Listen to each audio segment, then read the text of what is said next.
Okay, we're going to try and I wrote two more chapters today, 9 and 10, and I haven't felt very good today, but I'm going to try and get through both of these. Chapter 9 is a little bit quiet, but chapter 10 going to get a little bit more interesting. So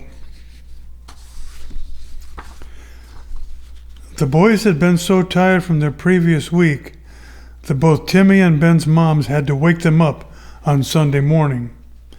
That was understandable for sure. There was a lot going to be going on at church on Sunday, and Timmy had remembered to put the flowers for Mrs. Johnson in the back seat of his mom's car in the garage so he would not forget them. They always took Mom's car to church on Sundays. Ben's mom had called earlier on Sunday and said that they had an emergency and would not be going to church as Ben's uncle had taken ill on Saturday night, and they would be going to Dixon to visit the family and check on him. Mrs. Jones thanks Mrs. Morgan for the call and would be sure to relay the information to Timmy so he could give Ben's regrets to Mrs. Miller for Ben's absence. She would understand, certainly. Timmy got dressed for church with brown slacks, a white shirt, no tie, of course, but he did put on a dark tan vest, all buttoned up. He looked very sharp. He had on his Buster Brown burgundy wingtip shoes, and he looked like a little gentleman. He went down into the kitchen for his breakfast, where his mom broke the news of Ben's uncle, and his absence from church today. Timmy asked if they could call Ben after church and check on the uncle. Timmy's mom said they would try. Church was great, and Mrs. Johnson received so many gifts and flowers from members of the congregation. The church had taken up a special offering, and as a gift, had given the Johnsons a gift of an Alaskan cruise that they could take any time they wanted. That was some nice gift from the church, but everyone had appreciated all that Mrs. Johnson had done for over 40 years of service for the church. She had seen the church grow from their small building of just over 100 members to the new building and sanctuary that held well over 1,000 now. It had a beautiful full pipe organ and a 9-foot Steinway D grand piano that was placed just to the left of the small orchestra pit, where members of the community had formed a 20-piece orchestra for the Sunday a.m. services. The music performances were the talk of the town and had been recorded often for being replayed on the citywide cable TV system. The Christmas and Easter performances were so well received that they often had to hold 3 performances so everyone could attend at least one. After church, Timmy's dad pulled into Kentucky Fried Chicken and ordered the 15-piece bucket of extra crispy with mashed potatoes and gravy that had become kind of a twice-a-month thing for the family, and to give Mom a break from cooking on some Sundays. That was always a real treat. They got home and Timmy helped set the table, and everyone had a real nice meal. Extra crispy was Timmy's favorite. Mom and Dad seemed to enjoy it as well, and it allowed them little work and could enjoy a leisurely Sunday afternoon.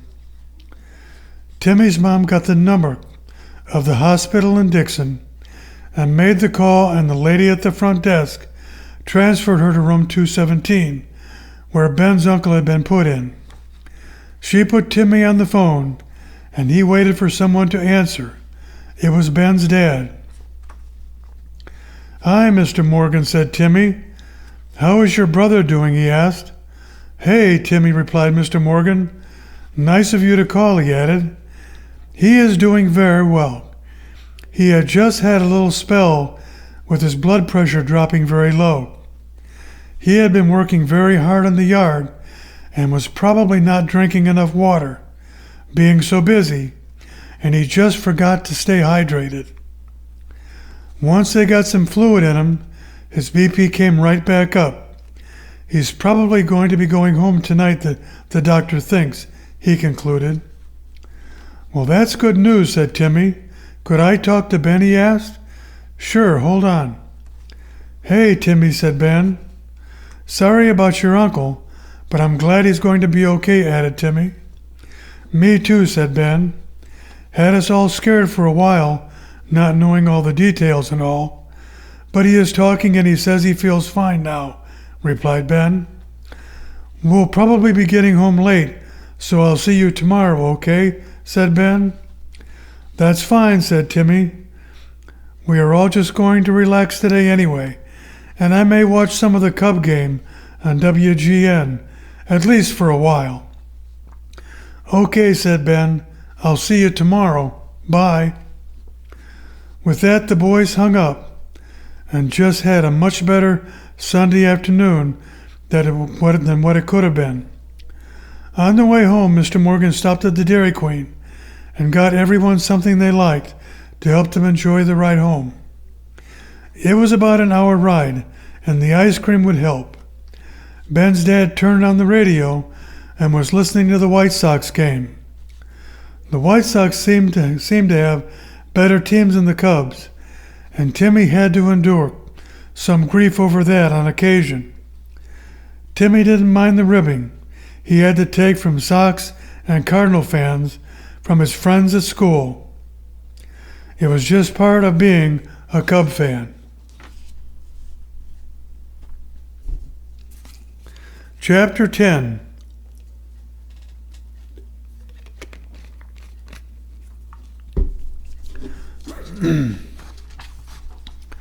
Monday was here and it was a big day. Both Ben's father and Timmy's father had taken off work in the morning so the family could attend the meeting at the police chief's office downtown. Everyone was wondering what was going to happen to John Applegate and his 6 cohorts in crime from last Friday night. Luckily, no one was hurt and there was no property damage.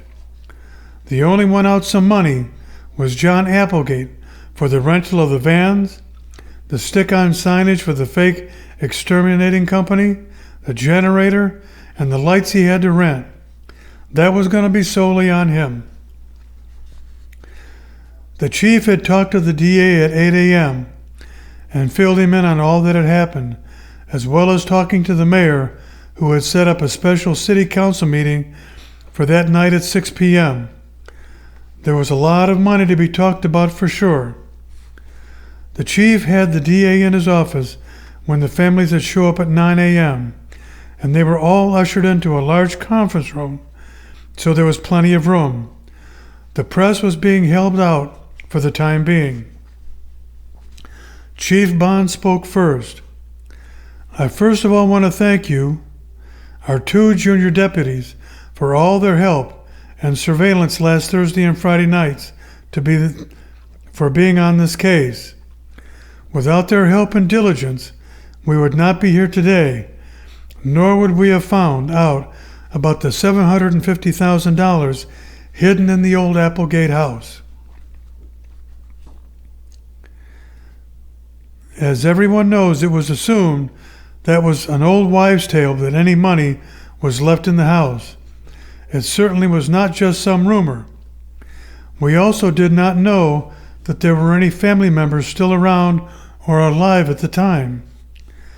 We certainly all did appreciate Mr. Applegate leaving the city with such a fine home. I am now going to turn the meeting over to the DA, Mr. Mike Murphy. Mr. Murphy. First, I want to thank you folks for coming down here this AM and for Ben and Timmy for keeping a close eye on their neighborhood. We wish more folks would do that, he began. In my office, we have decided not to press charges on John Applegate and his cohorts for their actions on Friday night. No one was hurt, no damage was done, but it was only because of Timmy Jones and Ben Morgan that they did not get away with the crime of taking all of the $750,000 from the Applegate home. But the fact that the city did not know about it, or have any way of knowing it was even there, needs to be taken into consideration. If the house had accidentally caught on fire, no one would have been any the wiser about the money being in there. I have to take that into consideration, and I have. I feel sorry for John Applegate and his grandparents not being considerate of his being a part of a successful family. Being shunned by your family would not be easy for anyone to endure. So, with all that in mind, we are not going to charge him with the crime. That is the least I can do in my office as the town's district attorney, he concluded. Thanks, Mr. Murphy, added the chief. I also want to thank again Ben and Timmy for all their help. It is not easy being a police deputy, is it, boys? He asked. The boys just smiled, and the parents could not believe it. Timmy's dad asked, "Did you boys play a part in this?" he asked with great amazement. "Yes," answered Ben. "We had come down earlier in the week to talk about the old bank robbery, and the chief made us official deputies of the city police department and gave us a walkie-talkie and everything. He even gave Rusty a badge that is on his collar." "I saw that on Rusty's collar and thought you boys bought it and gave it to him," replied Ben's dad. "Well, this is quite a story," said Mr. Jones. The moms were speechless, but only for a moment. "I hope you boys are being careful," chimed in Mrs. Jones. "Me too," said Mrs. Morgan. "You boys are going to make us nervous," she added. "Junior policemen and all." "Mom," said Ben, "we are being very careful and telling the chief all we are doing. We still will always do that," he concluded. The parents gave the boys big hugs. The chief broke in. "So I am recommending that the city council consider splitting the money with John Applegate, since he was the one who found it, and he was the one who, by accident or not, was smart enough to take the blueprints of the house and think of where all the money could be, and if the rumor was true or not," he added. "He is still in Applegate, regardless of how old Mr. Applegate could be mean at times. I was also sad to learn John's parents were killed in a car accident in Paris that even John did not know about, and only learned from some old college friends. So that is where we are at this point," he added. "I wanted to thank you all for coming this morning, and I trust that I will keep a close eye on your boys and will do all I can to keep them out of harm's way. The press will never know that they were involved in this, so that will help keep them out of the limelight," he concluded. With that, he asked Timmy and Ben to come into his office for a talk, and they followed him in. "Boys," he began, "I have also asked the city council to fund a special task force and have asked them for $2,000 to start this off and to put it in my special personal fund that I can give out as I see fit for rewards for information," he added. "You boys will each get $1,000 each, and we will give it to your parents to put in the bank for your college if you choose to go, or whenever they want to give it to you," he concluded, reaching out to shake the boys' hands for a job well done. "Thanks, Chief," said Ben. "We were not expecting anything for what we did," added Timmy. "We were just glad to help, and we hope the city council does give John some of the money," he concluded. "Me too," said Ben. As the boys walked out, the chief goes over to the boys' parents and tells them what he is going to do with the reward for the boys. The fathers shake the chief's hand and thank him for the kind gesture. What a morning this had been, they all thought. They all head out to their respective cars as the press is waiting outside for the chief and the DA and the press conference. They don't even notice the Morgan and Jones families or the boys, and that is probably a good thing. The city council meeting later that night, and they televised it live from the chambers, and it was shown live on the local city cable TV channel for everyone to watch that wanted to.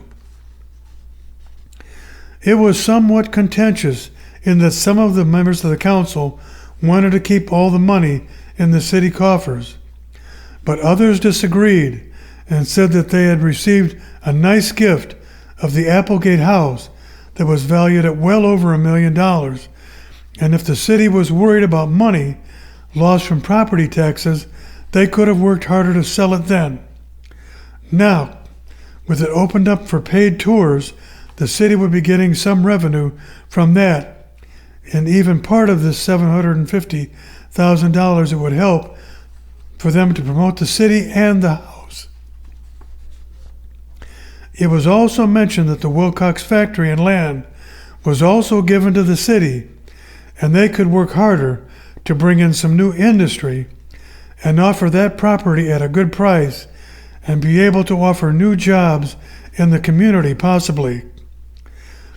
The factory and buildings with all the machinery were still in pretty good condition and could easily be brought back up into working condition if they could find the right buyer.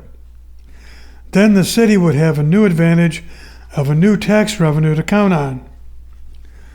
John Applegate was in the audience and heard what was being said. He had an idea and he asked to address the city council. "Mr. Mayor and members of the council," John began, "I used to work at the factory when we were still making parts for the Ford Motor Company," he began. "I know that plant inside and out, and there are still many people in this town who used to work there and enjoyed their jobs. There is no reason that this plant can't be restarted and make metal parts again for other auto companies and ship them to other states. You have the engineering know-how still in this town to make that happen.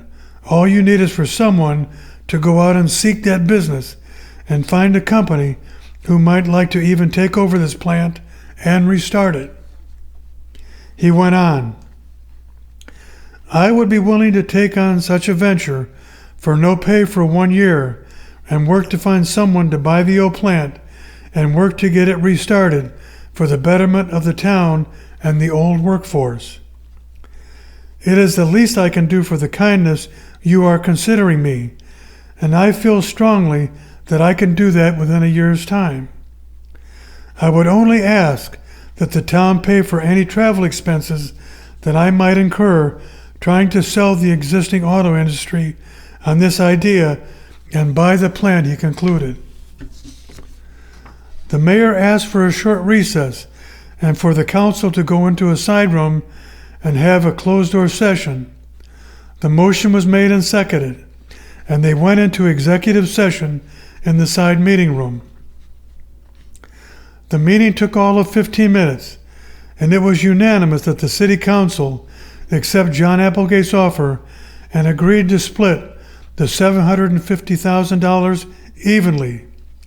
They even asked him to meet with the mayor and his staff on Tuesday morning and begin to map out a strategy for the sale of the plant and bring new business into the town. A business plan would be put together and presented to the city council by the 1st of next week. With that, the meeting was adjourned, and John Applegate went up and thanked each of the city council members and the mayor. That was settled, and John Applegate was off to see if he could find an extended stay hotel room.